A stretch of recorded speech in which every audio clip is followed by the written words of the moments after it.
महोदय, जो आज घड़ियाली आंसू बहा रहे हैं, ये लोग कभी भी उन निर्दोष हिंदुओं के बारे में कभी दो शब्द नहीं कहे। वहां पर 1978 में जो दंगा हुआ था, महोदय,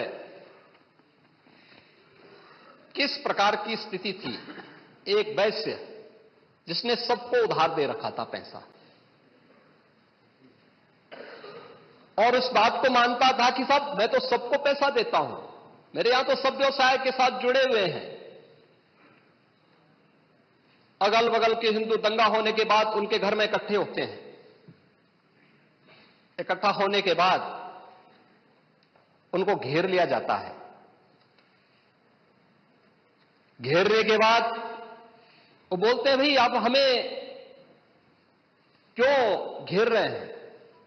कहा जाता है, नहीं, क्योंकि तुम इन हाथों से पैसा मांगोगे, इसलिए उनके हाथ काटे जाते हैं, फिर उनके पैर काटे जाते हैं, और फिर उनका गला रेंद करके हत्या होती है। ये लोग सौहार्द की बात करते हैं। शर्म नहीं आती इन लोगों को सौहार्द के बारे में चर्चा करने में?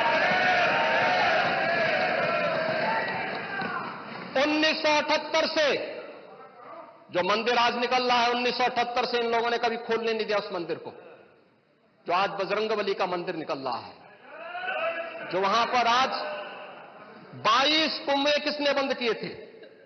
इन 22 कुओं को भी वहां पे बंद किया गया। और वहां का माहौल इतना तनावपूर्ण किसने बनाया था? ये पत्थरबाज कौन थे? एक भी गिरफ्तारी बिना साक्ष्य के नहीं हो रही है। और याद रखना, जिसने पत्थरबाजी की होगी, जिसने माहौल खराब किया होगा, उसमें एक भी बचने वाला भी नहीं है। एक भी नहीं बचेगा। हम माननीय उच्चतम न्यायालय के आदेश का पालन करते हैं, सम्मान भी करते हैं। और क्या संविधान को आप मान रहे हैं? क्या आप लोग संविधान के प्रति सचमुच वचनबद्ध हैं? मैं तो धन्यवाद दूंगा माननीय अध्यक्ष जी को इस बात के लिए कि आज उन्होंने संविधान की मूल प्रति यहां पर दी है। बाबा साहब भीमराव अंबेडकर जी ने 26 नवंबर 2049 को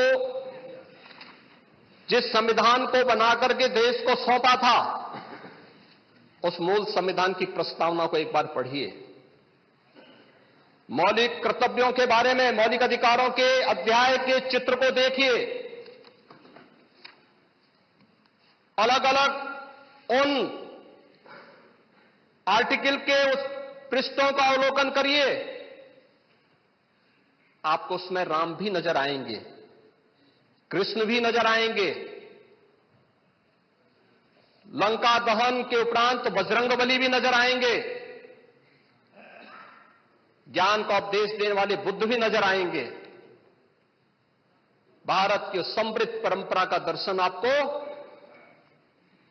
उस संविधान में मिलेगा जो बाबा साहब भीमराव अंबेडकर ने दिया था।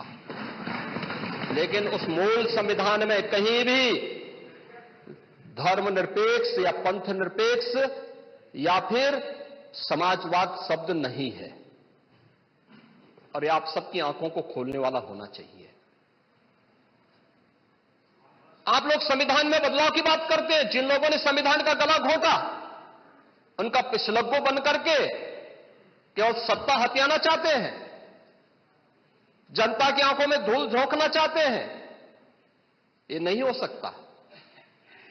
ये देश आपको नहीं करने देगा।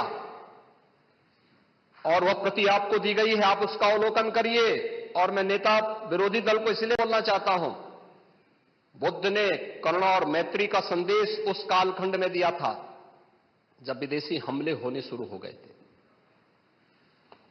लेकिन उससे पहले राम ने कहा था, निस्सरहीन करो मही भुज उठाए प्रण कीन। उससे पहले भगवान कृष्ण ने ही कहा था, परित्राणाय साधूनाम विनाशाय च दुष्कृताम। और हम तो राम और कृष्ण को ही मानते हैं, बुद्ध पर विश्वास करते हैं, उन्हीं को आदर्श मान करके हम लोग कार्य करते हैं। शासन पद्धति एक भी इंच इधर उधर नहीं करते इसके बगैर। और इसीलिए मैं आपसे कहने के लिए आया हूं, संभल की घटना या कुंदरकी की जीत, जैसे ही आपकी खटाखट की असलियत सामने आई, जनता ने कहा सपा चट। उपचुनाव में 9 में से 7 तो भारतीय जनता पार्टी और एनडीए गठबंधन जीता है। और यही नहीं, सीसामऊ और करहल, याद करिए 2022 में समाजवादी पार्टी ने करहल में 70,000 से लगभग 67,000 से जीती थी।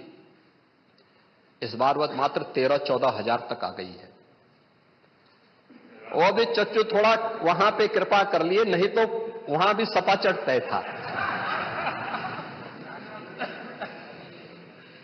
अगली बार होगा, अगली बार होगा चच्चू, अरे आप चिंता मत करिए, अगली बार कुछ नहीं रहे, बहुत ज्यादा रहे। अगली बार सीसामऊ में भी बाल बाल बच गए, और इसलिए इस बौखलाहट में कि कुंदरकी में लोगों को अपनी जड़ें याद आने लग गई हैं। अब आपने देखा होगा उन लोगों के वक्तव्य को, डिजिटल मीडिया में थोड़ा अवलोकन करिए और देखिए वहां पे जब लोग चिल्ला चिल्ला के बोल रहे हैं कि इन विदेशियों से पिंड छुड़ाना है, क्या बोल रहे हैं लोग, सबको अपनी जड़ें याद आने लग गई हैं। और मुझे लगता है जिस दिन इकबाल महबूब जी को भी अपनी जड़ें याद आएंगी, वह भी फिर यही बात बोलेंगे जो इधर के मान्य सदस्य कह रहे हैं। महोदय, मैं उनसे कहूंगा कि एक बार बाबरनामा का जरूर, बाबरनामा को जरूर पढ़ें।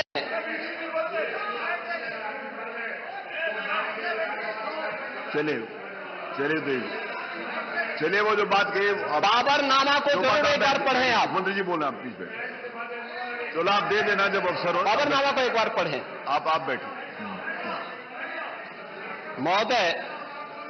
महोदय, संभल की घटना के साथ ही मैं प्रदेश के अंदर अलग अलग समय में जो दंगे अलग अलग समय में हुए हैं, 1972 में आगरा में दंगा हुआ, 19 लोग मरे थे। आजमगढ़ में 1972 में दंगा हुआ, 3 लोग मरे थे।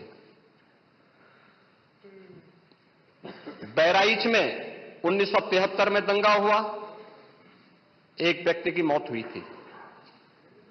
गोंडा में 1973 में दंगा हुआ, 1 व्यक्ति की मौत हुई। प्रयागराज में 1973 में एक दंगा हुआ, 2 लोगों की मौत हुई। मेरठ में 1973 में दंगा हुआ, 8 लोगों की मौत हुई।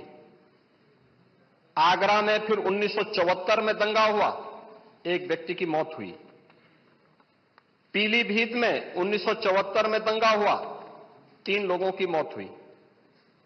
कानपुर में 1975 में दंगा हुआ, 2 लोगों की मौत हुई। मुरादाबाद में 1976 में दंगा हुआ, 3 लोगों की मौत हुई। बहराइच में 1976 में फिर दंगा हुआ, 3 लोगों की मौत हुई। बुलंदशहर में 1977 में दंगा हुआ, 2 लोगों की मौत हुई।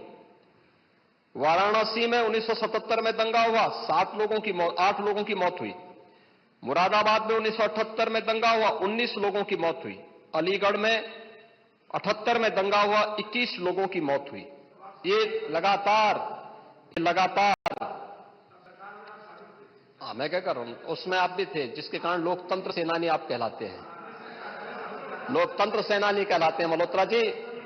उसी के नाम पर आप लोग, मैं क्या कर रहा हूं, ये दंगे हुए हैं, मैं उन दंगों के बारे में बोल रहा हूं जिन दंगों के कारण लगातार माहौल खराब हुआ है प्रदेश का।